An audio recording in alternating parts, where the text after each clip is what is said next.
Om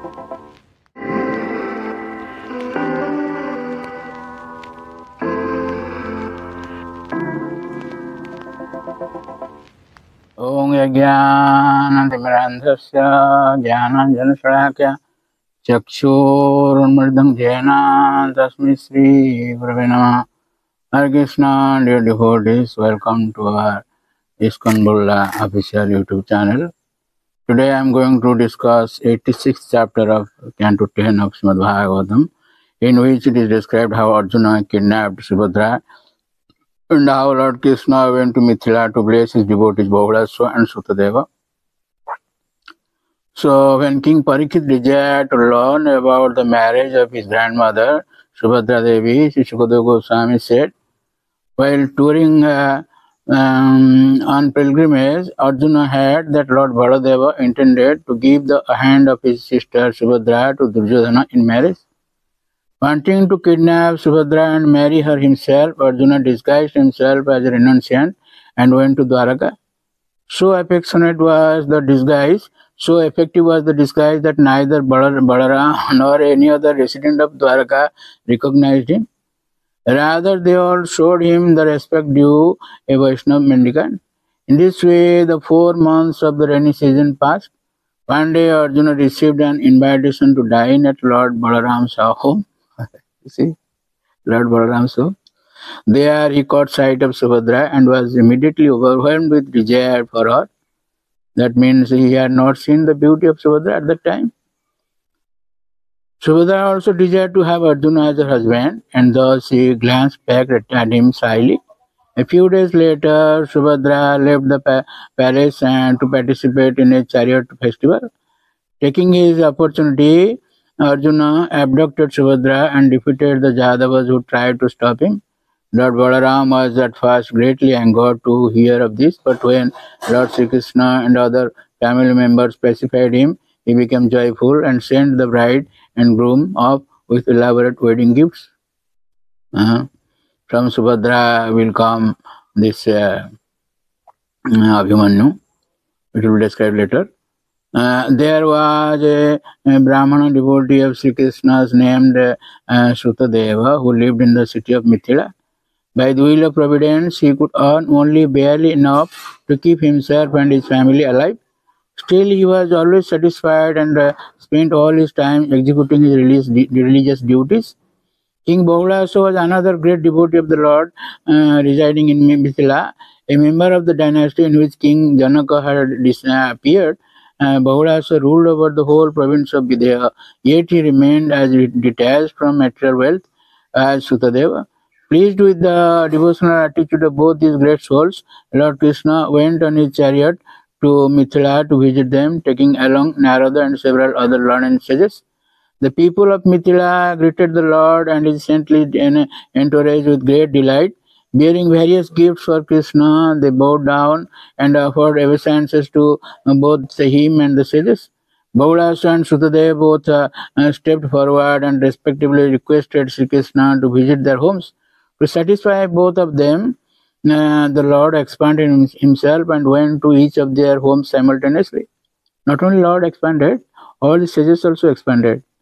They each worshipped him suitably, offered prayers, washed his feet, and then sprinkled themselves and all the family members with the wash water. Lord Sri Krishna then praised the sages who were with him and glorified Brahmanas in general. He also imparted instructions to his hosts concerning devotional service. Understanding these instructions, both Sutadeva and Bahudasa honored the sages and Lord Sri Krishna with single-minded devotion. Described in 86 chapter, text 59. Evang subhaktyo rajan bhagavan bhaktiman usitva disya sanmargam punadvarvatim agat. That means, in this way, evang subhaktayo rajan. Sukadeva Goswami, while speaking this the narration, was very much pleased, was very much overwhelmed. That's why he addresses Parikshit as Rajan. So, how the Lord behaves with his devotees. He's called Bhakta Vatsala. He's Bhagavan, Bhakta Bhaktiman. He's Lord and Bhakta is a dear one.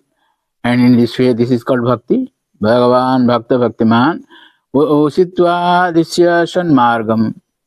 They are stated and advised how to what is the right path, Sanmarga, what is the Satmarga to the spiritual world. They, no one knows. They only know this material world, but the Lord knows the spiritual world. So Punar Dwaravatim Agat. In this way, he again came back to Dwaraka along with the sages. So in his purport, Vishwanath Chakravarti Thakur says, Shanmarga means Satang Bhaktana Margam. Sanmarga means those devotees, Bhakta, those devotees, their activities, Marga. Bhagavat Vishayaka Bhakti Margam. There are so many Sadmarga, but here the Lord specifically addresses Satmarga means Bhakti Marga. Lord Krishna then returned to Dwaraka. In this way, this 86th chapter has been described. And in this chapter, actually, the Lord expanded himself and went to both their houses, Bahulaso and Srutadeva. And though Srutadeva was Srutadeva and Bahulaso, one is king and another is simply a citizen. She has he could Sutadeva was only a very poor man, but we'll see how to worship the Lord, to devotion for devotion of the Lord. It doesn't require that you must be a rich person so that you can worship the Lord. And also this Bahulaso, he is the king. He has so much wealth. Still then he was not pride. He was as humble as Sutadeva, both of them. So that's why the Lord expanded himself in both, went to both.